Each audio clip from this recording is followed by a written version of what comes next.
Gold, trusted gold buyers. మీరు తాకట్టు పెట్టిన బంగారాన్ని విడిపించి ఈ రోజు ఉన్న మార్కెట్ ధరకు కొనబడను. మీ బ్యాచ్లోకి ఒక ఉగ్ర నరసింహుడు వచ్చాడు, 18 ఏళ్ల వయసు, ఎవరండి? జూనియర్ ఎన్టీఆర్. ఎన్టీఆర్ అంటే స్టూడెంట్ నెంబర్ 1. అవును అంతకుముందు ఒక సినిమా చేస్తున్నారు. అవును సో ఆయనది 2వ చిత్రం. ఇప్పటిదాకా మీరంతా ఒక ట్రావెలింగ్, రాజమౌళి గారిది కానీ, మీది కానీ, రాజీవ్ కనకాల గారిది కానీ, మీరంతా ఒక ట్రావెలింగ్ ఆల్రెడీ ఉంది. ఈ బ్యాచ్లోకి ఒక పులి వచ్చినట్టు వచ్చాడు. ఎలా మౌల్డ్ అయ్యారు? మీ అందరితో ఎలా కలిసిపోయారు ఎన్టీఆర్ గారు? లేదు, అతను ముందు నుంచి అదే చైల్డిష్ మెంటాలిటీ. అందరితో మనం పలకరీకున్నా పలకరిస్తాడు, అంటాడు. మనం చూడకపోయినా వెనక నుంచి జీప్లో పట్టమని మీకు పలకరిస్తాడు. అట్లాంటి అది ముందు నుంచి ఉంది, ఇప్పుడు ఉంది. ఫ్రీగా అంటే తనతో ఇది మాట్లాడచ్చా మాట్లాడకూడదా అనే భయం ఎవరికి ఉండదు, ఆ మొహమాటం కూడా ఎవరికి ఉండదు. ఏదైనా ఉంటే చెప్పేసుకోవచ్చు, మనం అంత ఫ్రీ ఉంటాడు. ముందు నుంచి అంతే, ఇప్పుడు అలాగే ఉంది కొద్దిగా.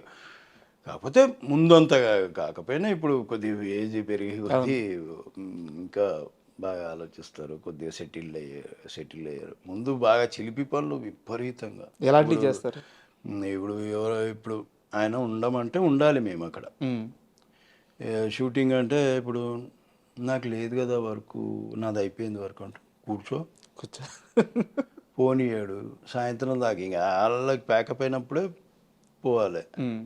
లేదంటే ఇంకా అసలు ఏవేవో ఉంటాయి, ఇంకా అసలు పోనీయరు. అది విచిత్రం ఉన్నాయి. పోతుంటే పోతుంది, నా పక్కనే ఉండండి నా అంతే. ఇక కలిసి భోజనం చేయడం, అవి మాట్లాడుకోవడం, షార్ట్ బ్రేక్ అప్పుడు.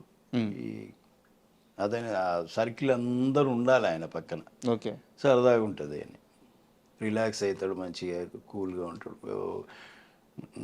ఎంత కష్టం స్టార్ట్ అయినా అక్కడ ఇంత కూడా కనిపించే టక చేసేస్తాడు. మళ్ళీ వచ్చి మాతో జాయిన్ అయిపోతాడు. ఒకవేళ ఆయనకి దెబ్బ తగిలినా, అక్కడ ఏదన్నా చిన్న ఇబ్బంది అయినా అక్కడ అస్సలు మాదే మేమందరం అబ్బా తగిలిందిరా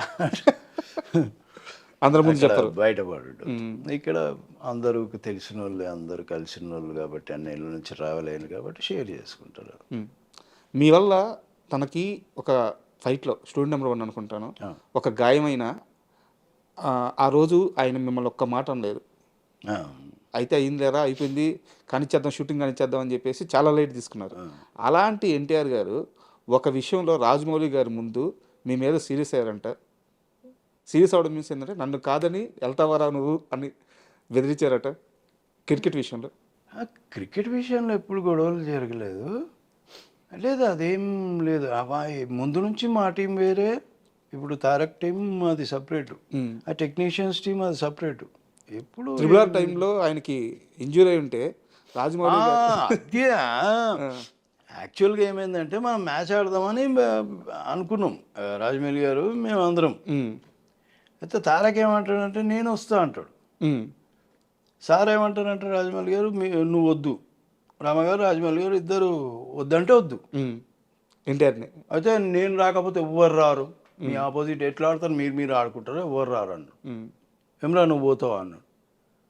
అన్నా నేను పోతావా అంటే లేదు సార్, అది సరదాగా అది అంటే. మళ్ళీ ఏదైనా కాలు వెనికిందో, కాలు పట్టిందో, చేయి పట్టిందో, షూటింగ్ ప్రాబ్లం అవుతుంది అనేది రాజమౌళి గారి ఉద్దేశం. ఇది ఇట్లా అంటే ఆడితే అందరం బందోబస్తుగా ఆడాలి, ఒకరు ఉండి ఒకరు లేకుండా అట్లా ఆడొద్దు అనేది ఫీలింగ్. ఇంకా ఆడలేదు, ఇంకా అసలు ఆడలేదు, ఆయన ఆడలేదు, ఆయన ఆడలేదు, మేము కూడా ఆడలేదు. మేము మీ బ్యాచ్లోకి ఒక ఉగ్ర నరసింహుడు వచ్చాడు, 18 ఏళ్ల వయసు, ఎవరండి? జూనియర్ ఎన్టీఆర్. అంటే స్టూడెంట్ నెంబర్ 1. అంతకుముందు ఒక సినిమా చేస్తున్నారు. సో ఆయనది 2వ చిత్రం. ఇప్పటిదాకా మీరంతా ఒక ట్రావెలింగ్, రాజమౌళి గారిది కానీ, మీది కానీ, రాజీవ్ కనకాల గారిది కానీ, మీరంతా ఒక ట్రావెలింగ్ ఆల్రెడీ ఉంది. ఈ బ్యాచ్లోకి ఒక పులి వచ్చినట్టు వచ్చాడు. ఎలా మౌల్డ్ అయ్యారు? మీ అందరితో ఎలా కలిసిపోయారు ఎన్టీఆర్ గారు? లేదు, అతను ముందు నుంచి అదే చైల్డిష్ మెంటాలిటీ. అందరితో మనం పలకరీకున్నా పలకరిస్తాడు, అంటాడు. మనం చూడకపోయినా వెనక నుంచి జీప్లో పట్టమని మీకు పలకరిస్తాడు. అట్లాంటి అది ముందు నుంచి ఉంది, ఇప్పుడు ఉంది. ఫ్రీగా అంటే తనతో ఇది మాట్లాడొచ్చా మాట్లాడకూడదా అనే భయం ఎవరికి ఉండదు, ఆ మోమాటం కూడా ఎవరికి ఉండదు. ఏదైనా ఉంటే చెప్పేసుకోవచ్చు మనం, అంత ఫ్రీ ఉంటాడు ముందు నుంచి అంతే. ఇప్పుడు అలాగే కొద్దిగా, కాకపోతే ముందంత కాకపోయినా ఇప్పుడు కొద్దిగా ఏజ్ పెరిగి కొద్దీ ఇంకా బాగా ఆలోచిస్తారు, కొద్దిగా సెటిల్ అయ్యారు. ముందు బాగా చిలిపి పనులు విపరీతంగా. ఎలాంటివి చేస్తారు? ఇప్పుడు ఆయన ఉండమంటే ఉండాలి మేము అక్కడ. షూటింగ్ అంటే ఇప్పుడు నాకు లేదు కదా వర్క్, నాది అయిపోయింది వర్క్ అంటే కూర్చో పోనీయాడు సాయంత్రం దాకా, ఇంకా వాళ్ళకి ప్యాకప్ అయినప్పుడే పోవాలి.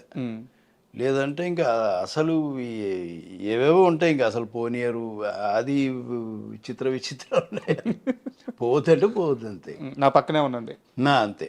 ఇక కలిసి ఫోన్ చేయడం, అవి మాట్లాడుకోవడం, షార్ట్ బ్రేక్ అప్పుడు అదే ఆ సర్కిల్ అందరూ ఉండాలి ఆయన పక్కన. ఓకే, సరదాగా ఉంటుంది అని రిలాక్స్ అవుతాడు, మంచిగా కూల్గా ఉంటాడు.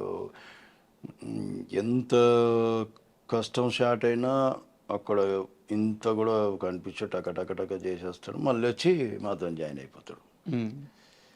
ఒకవేళ ఆయనకి దెబ్బ తగిలినా అక్కడ ఏదన్నా చిన్న ఇబ్బంది అయినా అక్కడ అస్సలు మాదే మేమందరం అబ్బా తగిలిందిరా అందరూ ముందు చెప్పరు, బయటపడు. ఇక్కడ అందరూ తెలిసిన వాళ్ళు, అందరూ కలిసిన వాళ్ళు కాబట్టి, అన్ని ఇళ్ళ నుంచి రావాలని కాబట్టి షేర్ చేసుకుంటారు.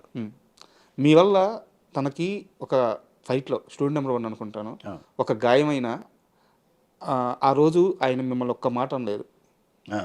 అయితే అయిందిలేరా, అయిపోయింది, కానిచ్చేద్దాం, షూటింగ్ కానిచ్చేద్దాం అని చెప్పేసి చాలా లైట్ తీసుకున్నారు. అలాంటి ఎన్టీఆర్ గారు ఒక విషయంలో రాజమౌళి గారి ముందు మీ మీద సీరియస్ అయ్యారంట. సీరియస్ అవడం మీన్స్ ఏంటంటే నన్ను కాదని వెళ్తావారా నువ్వు అని బెదిరించారట క్రికెట్ విషయంలో. క్రికెట్ విషయంలో ఎప్పుడు గొడవలు జరగలేదు, లేదు అదేం లేదు. ముందు నుంచి మా టీం వేరే, ఇప్పుడు తారక్ టీం అది సపరేట్, ఆ టెక్నీషియన్స్ టీం అది సపరేట్. ఎప్పుడు ట్రిబుల్ టైంలో ఆయనకి ఇంజూరీ అయి ఉంటే రాజమౌళి అదే యాక్చువల్గా ఏమైందంటే మనం మ్యాచ్ ఆడదామని అనుకున్నాం, రాజమౌళి గారు మేము అందరం. అయితే తారక్ ఏమంటాడంటే నేను వస్తా అంటాడు, సార్ ఏమంటారంటే రాజమౌళి గారు నువ్వు వద్దు, రామగారు రాజమౌళి గారు ఇద్దరు వద్దంటే వద్దు ఎన్టీఆర్ని. అయితే నేను రాకపోతే ఎవ్వరు రారు, మీ ఆపోజిట్ ఎట్లా ఆడతారు, మీరు ఆడుకుంటారు, ఎవ్వరు రారు అన్నాడు. ఏమరా నువ్వు పోతావా అన్నాడు. అన్నా నేను పోతావా అంటే లేదు సార్ అది సరదాగా, అది అంటే మళ్ళీ ఏదైనా కాలు వెనికిందో, కాలు పట్టిందో, చేయి పట్టిందో, షూటింగ్ ప్రాబ్లం అవుతుంది అనేది రాజమౌళి గారి ఉద్దేశం. ఇది ఇట్లా అంటే ఆడితే అందరం బందోబస్తుగా ఆడాలి, ఒకరు ఉండి ఒకరు లేకుండా అట్లా ఆడొద్దు అనేది ఫీలింగ్. ఇంకా ఆడలేదు, ఇంకా అసలు ఆడలేదు, ఆయన ఆడలేదు, ఆయన ఆడలేదు, మేము కూడా ఆడలేదు.